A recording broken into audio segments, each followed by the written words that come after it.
his way to that first tee box and looking to add another major championship trophy to his already growing collection.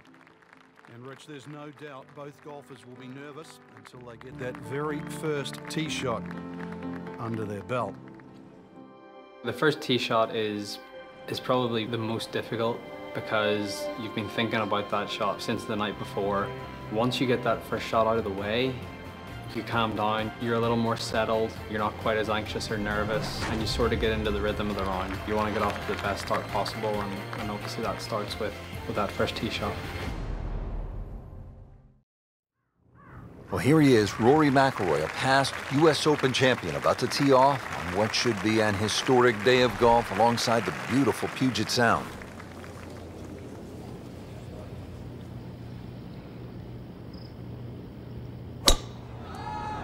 Frank looked like a nice balanced swing. Well, the free-flowing action that we find synonymous with Rory McIlroy in display, even under the nervousness of an opening tee shot in the final round of a U.S. Open, and just blitzed it down the fairway.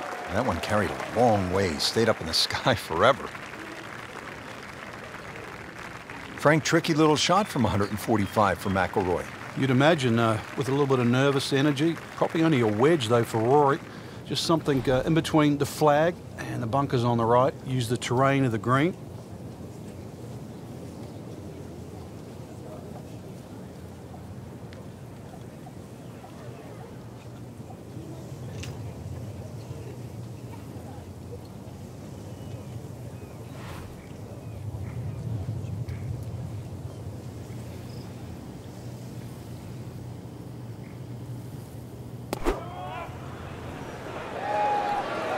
Seems to like it. Looks like it's headed for the green. Looks to be a good one, Frank. Oh, nestles inside 15 feet, so a birdie chance coming up for Rory. Opportunity to put pressure on Keimer right out of the gate. You know, it's uphill, Rich. And it should, if anything, move to the right. Just depends on the speed of this putt, whether it's left edge or outside.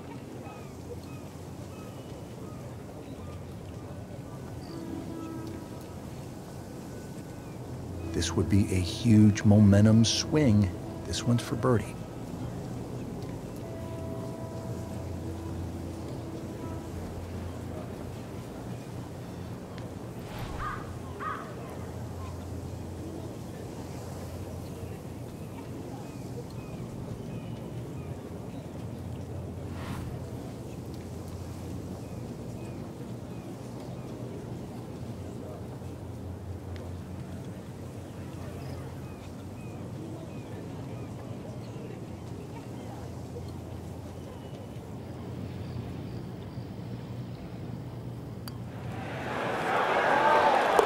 And early advantage, McIlroy.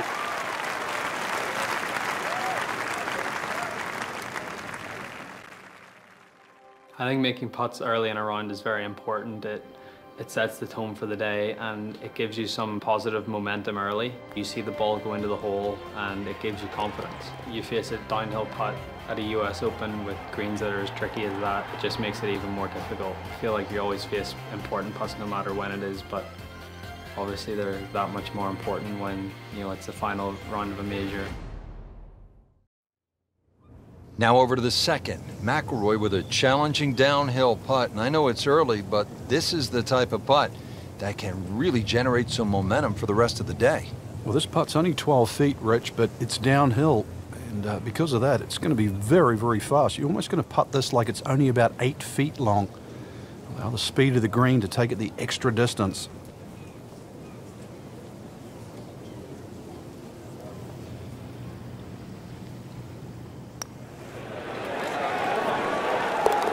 Down at the bottom of the barrel. Good start for Rory McIlroy. Back-to-back birdies.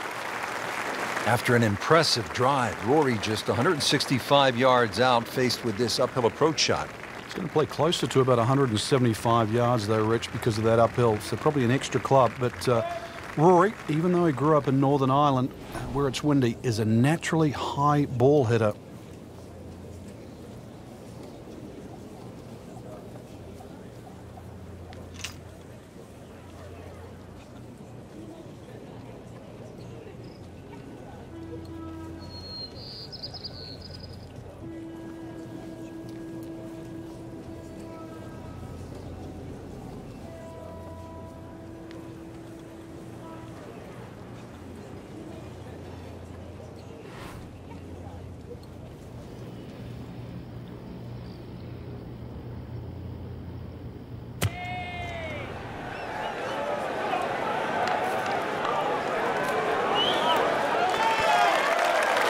a good strike. Good swing by McIlroy. No problem finding the putting surface. This is for his birdie.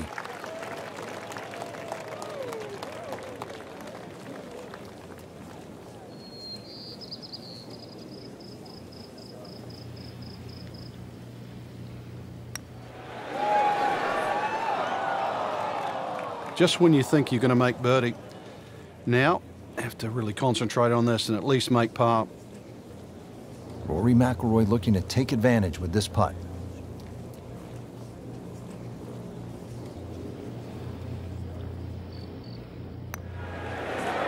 Wow, that's disappointing. Chance to get too deep on one hole and you leave it short.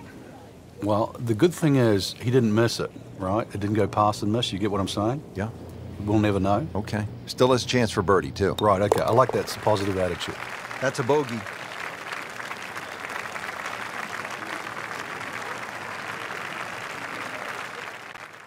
There's some times when there might be a wait on a tee box, or you've played your shot and you're waiting on your playing partners to hit their shots, and you just look around and you realize where you are, because you don't really you don't appreciate it that much whenever you're playing, and that's not what you're thinking about. You're thinking about trying to win a golf tournament and not really taking in the beauty of your surroundings.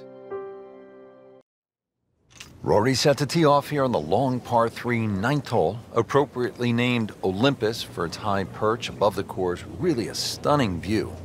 It's right now about club selection, whether to hit one or two clubs less than what the yardage is showing right now. We're at least 100 feet above here. And you're going to want to sit up on the left side of that green. Have to avoid that menacing bunker on the right.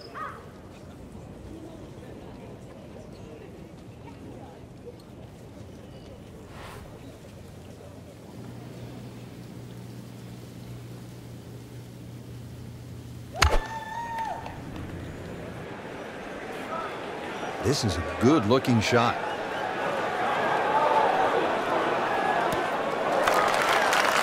Safely aboard.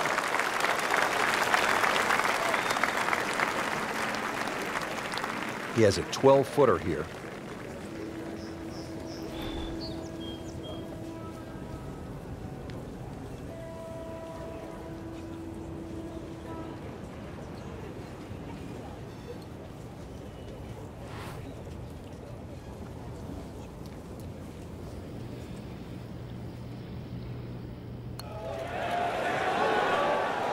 So close.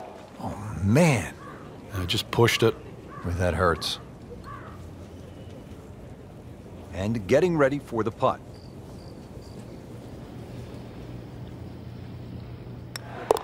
Par for McIlroy, but you're just waiting for that moment when he hits that accelerator and pulls away. Now McIlroy is the chaser, looking up at Martin Kaymer, and that is no easy task, playing a U.S. Open and chasing the likes of a Martin Kaymer. Plus, pretty difficult shot coming up here at the 15th. It's going to require a great flop shot to get the ball up so quickly and get it to stop in such a short space is going to take every bit of skill.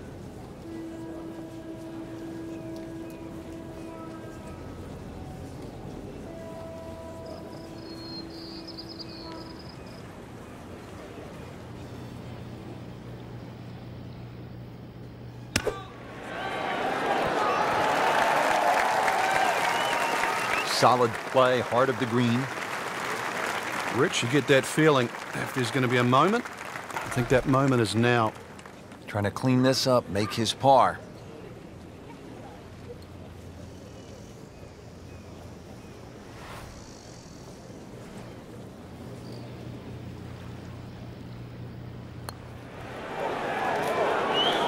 Struggling a bit with the flat stick, and a drop shot here at the 15th hole. Trying to limit the damage here. This putt is for bogey. Hard to be perfect in this game. That's a bogey. Final few holes to play, especially of a major championship like the U.S. Open. It's what you've worked so hard for. It's what you've put all those hours of practice in for, and You know, this is your moment. This is your moment to see what you've got against the best players in the world and test yourself at the ultimate level. There's obviously a lot of pressure. You know, you don't want to let an opportunity like this pass you by. You don't want to let it slip. So to stay really focused, really concentrated, try to take one shot at a time, try and put the result out of your mind, control what you can control. But saying that, it is difficult with so many things going on around you, whether it be the crowd or it could be the person that you're going up against. You know, there's so many things that you can't control, but you know, the things that you can control, that's what you have to concentrate on, and that's what you have to try and, you know, do to the best of your ability. And if you can do that, that's what gives you the best chance to try and win a huge tournament like the US Open. You couldn't ask for much more than what we have right here. Two former US Open champions, 17th hole, tied for the lead, Martin Kaymer and Rory McIlroy. And Rich, it's easy to remember these types of situations, and it's as much about mental toughness as anything right now. The 17th hole is named Derailed, and I'm sure it's a great test for both men's mental toughness.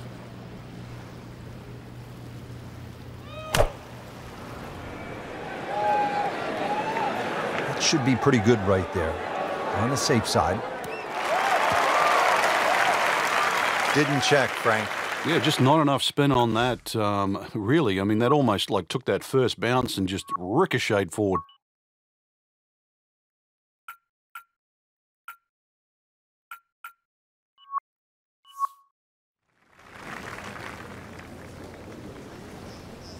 Let's see what McIlroy does now with his second.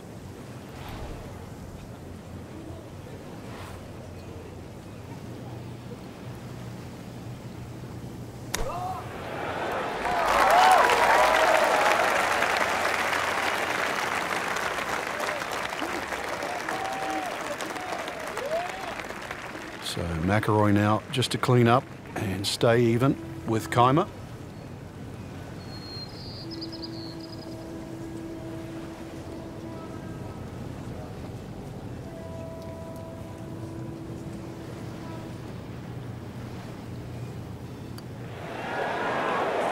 Wow, that was so close, Frank. Just time to forget that one. I mean, he couldn't hit that much better. So a tester from 4 feet.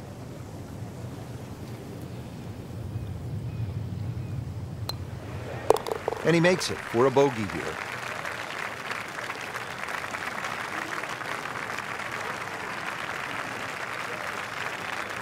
Frank, this has been just a fantastic week, and these last few shots are going to determine the entire championship. Rich, normally you'd think par on the 72nd hole would be good enough to win a US Open, but this par 5 is certainly reachable by these players.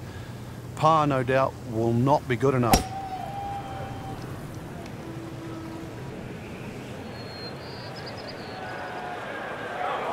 Long and straight. That's how you do it. What a great drive on the final hole. You know, Rich, so often we associate US Opens with just a straight slog, par after par, but this is a real treat. Kaymer at his best, McIlroy at their best, playing anything other than US Open style. This is a totally different generation. Brilliant golf by the two Europeans.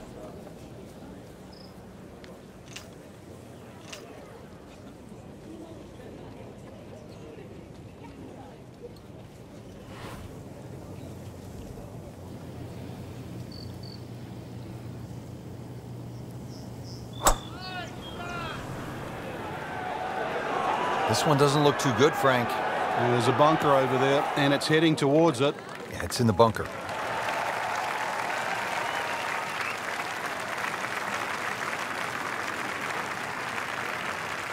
Routine stuff here, Frank, from the bunker. I'm just going to be careful of that lip in front of him with his third shot coming up.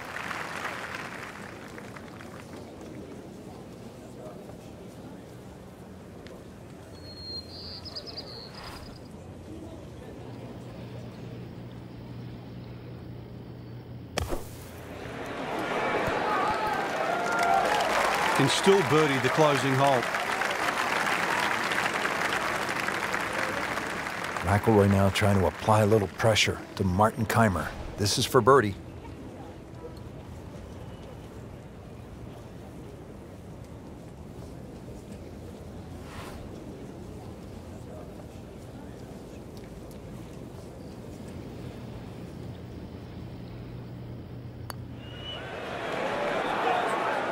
You can't leave it short, Frank. Oh, and especially right in the middle. He can really get red hot with a putter. Let's see what McIlroy does.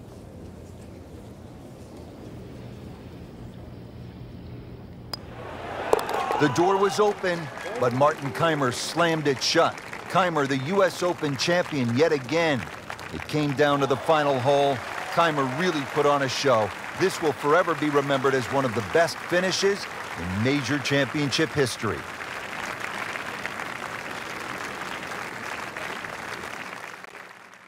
Lose a lead or you lose a major, or it doesn't quite work out the way you had hoped. At that moment in time, there's obviously a lot of disappointment, but I think that passes and you use that as motivation for the next one. And that's the only way you can view it. You can't feel sorry for yourself, or you can't get down about it, because what's happened's happened. The past is the past, and you move on. But you use it as motivation not to let it happen again. My toughest loss was the 2011 Masters, when I had a 4-shot lead going into the final round, and completely blew up on the back nine.